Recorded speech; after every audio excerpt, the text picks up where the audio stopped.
En la unidad exterior de un equipo convencional encontramos componentes con los que estamos familiarizados tanto con sus características de funcionamiento como con su circuito eléctrico, ya que solo trabajan con un solo valor de tensión alterno.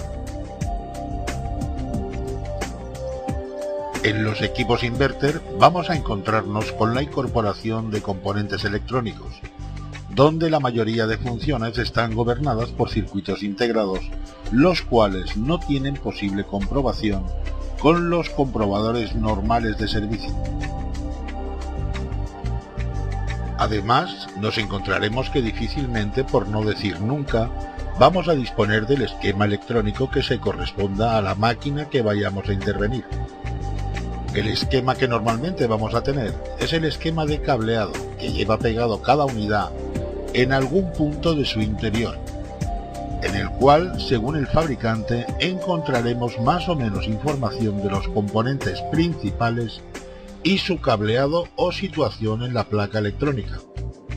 En este apartado veremos un funcionamiento por bloques correspondiente a un tipo de sistema inverter, pero la finalidad de este DVD es desarrollar la comprobación de las etapas que tengamos acceso y sus componentes, para saber determinar en qué placa o en qué componente se encuentra la avería, incluso sin tener esquema de la máquina.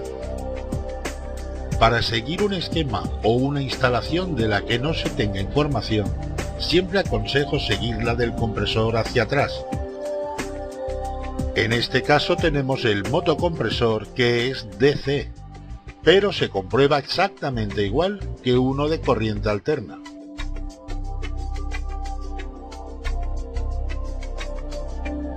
La alimentación eléctrica al compresor se realiza directamente del módulo de potencia, también llamado ondulador.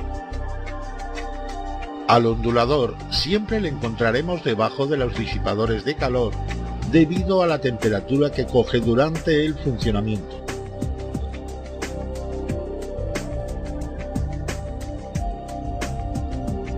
En la parte superior vemos que el motor del ventilador exterior también es DC.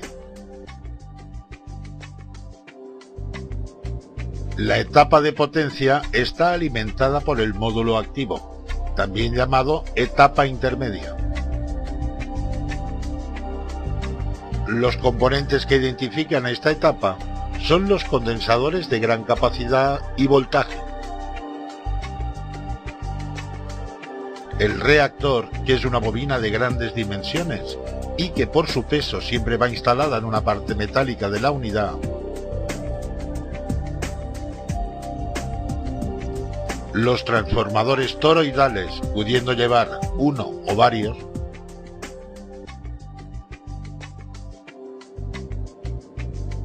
El puente o puentes rectificadores de diodos, los cuales también les encontraremos instalados en el disipador de calor.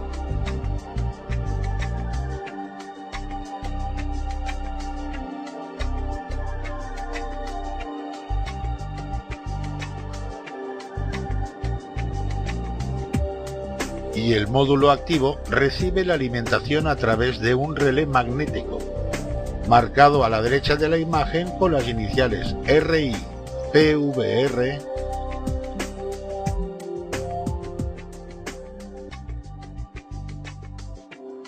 y dos resistencias PTC montadas en paralelo con el relé como elemento de seguridad.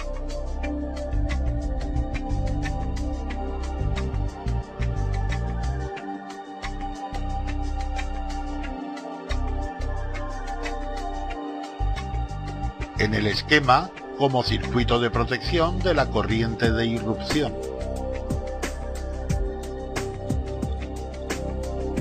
A continuación vemos circuito de detección de la posición del polo magnético del rotor y circuito de interrupción de la corriente de pico, ambos circuitos sin posible comprobación con los instrumentos de prueba convencionales.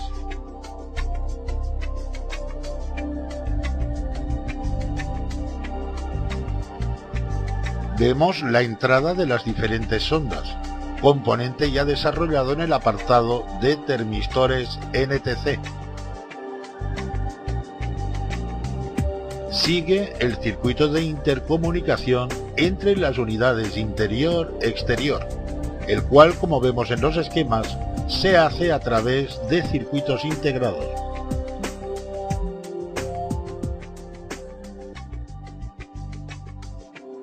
Vemos la bobina de la válvula de 4 vías y el circuito de potencia de la unidad interior, el circuito de la placa del circuito impreso, el circuito de reiniciación, el circuito de accionamiento del relé, el circuito de autodiagnosis, que como vemos en el esquema se realiza a través de integrados,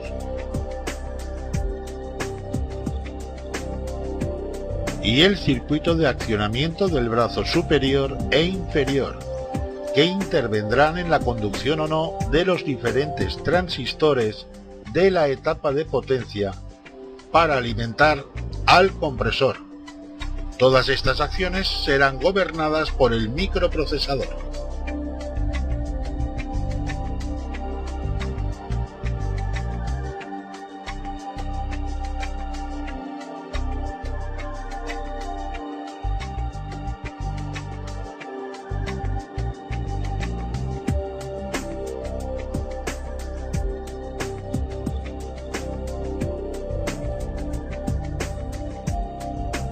Un fusible está constituido por un filamento o lámina de un metal o aleación de bajo punto de fusión que se intercala en un punto determinado de un circuito para que se funda por el efecto Joule cuando la intensidad de corriente supere, bien sea por un cortocircuito o un exceso de consumo eléctrico, un determinado valor que pudiera hacer peligrar la integridad de otros componentes.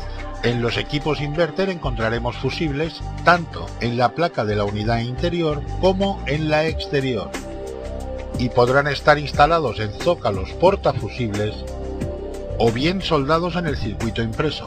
Su valor lo encontraremos en el casquillo del propio fusible o impreso en la placa electrónica. Por el lado de las soldaduras lo podremos localizar por el símbolo electrónico o bien por un rectángulo marcado con la letra F o fuse y número de componente.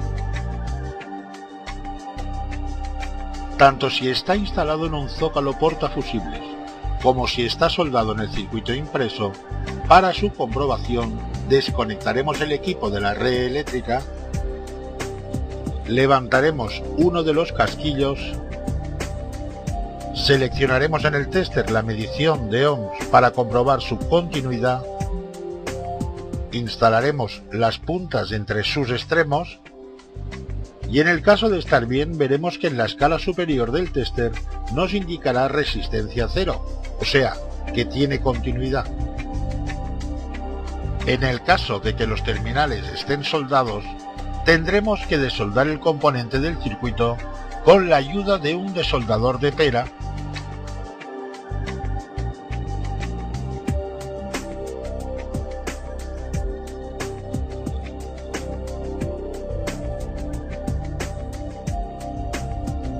o bien de pistón.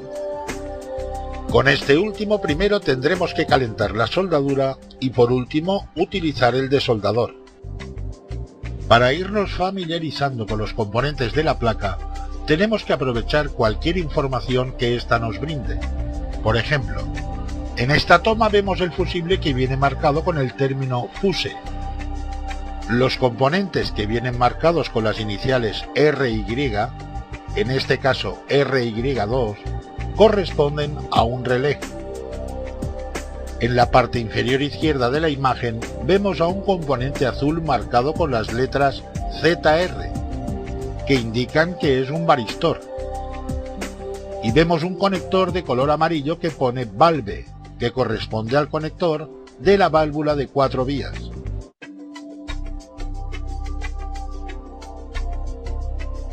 En esta otra imagen vemos RY9 y RY10, que ya sabemos que se trata de dos relés. En la parte superior derecha el componente de color amarillo marcado como C1 nos dice la letra C que se trata de un condensador cerámico. ZR1 ya sabemos que es un varistor. CN2 solo nos dice que es el conector número 2. Los terminales marcados como D1, 2, 3 y 4, la D nos dice que son diodos. Y J7, que la J es la letra utilizada por este fabricante para identificar los puentes entre pistas o terminales.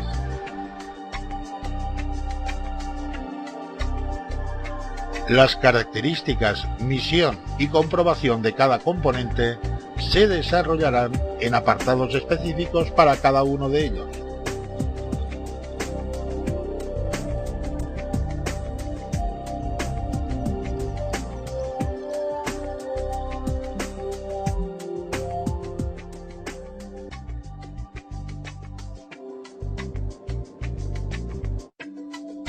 Un varistor es un componente electrónico cuya resistencia óhmica disminuye cuando el voltaje que se le aplica aumenta. Tiene un tiempo de respuesta rápido, entre 5 y 25 nanosegundos, y son utilizados como limitadores de picos de voltaje. Se utilizan para proteger a los componentes más sensibles de los circuitos contra variaciones bruscas de voltaje o picos de corriente que pueden ser originados, entre otros, por relámpagos, conmutaciones o ruido eléctrico. Se instala en paralelo al circuito a proteger y absorbe todos los picos mayores a su tensión nominal. El varistor solo suprime picos transitorios. Si lo sometemos a una tensión elevada constante, se quema. En un circuito les podemos localizar por su símbolo electrónico o por las iniciales ZNR, ZR, RV o VA. Encontraremos componentes con la apariencia física de un varistor. Sin embargo, su nomenclatura empieza por C, o sea, C05J y C06J son condensadores. Cuando realicemos su comprobación, solo sabremos si está en cortocircuito, ya que con un tester analógico o digital, de estar en buen estado, nos dará una resistencia infinita, lo mismo que si estuviera abierto. De estar en cortocircuito, fundiría el fusible en cada puesta en marcha. Si cortamos uno de sus terminales, la máquina se pondrá en marcha, pero quedará sin protección.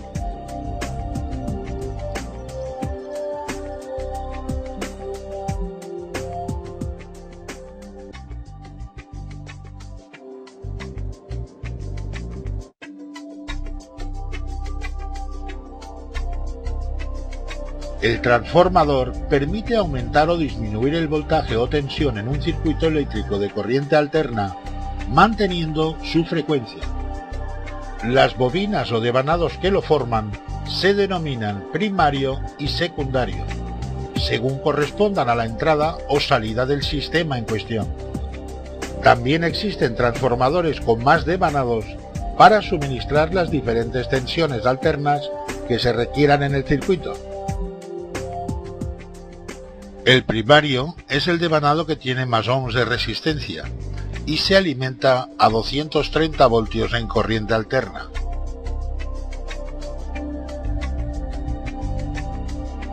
Como secundario, encontraremos una bobina de pocos ohmios que corresponderá a la salida de 12 voltios en corriente alterna. Según el montaje, podemos encontrar otro secundario para la salida de 5 voltios en corriente alterna.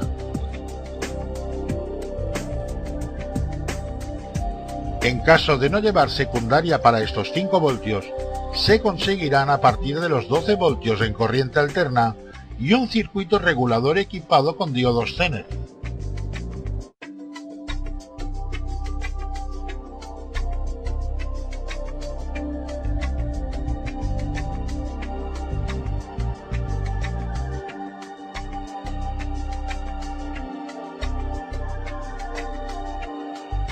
El bobinado de un transformador toroidal consiste en un anillo normalmente de compuestos artificiales de ferrita sobre el que se bobinan el primario y el secundario.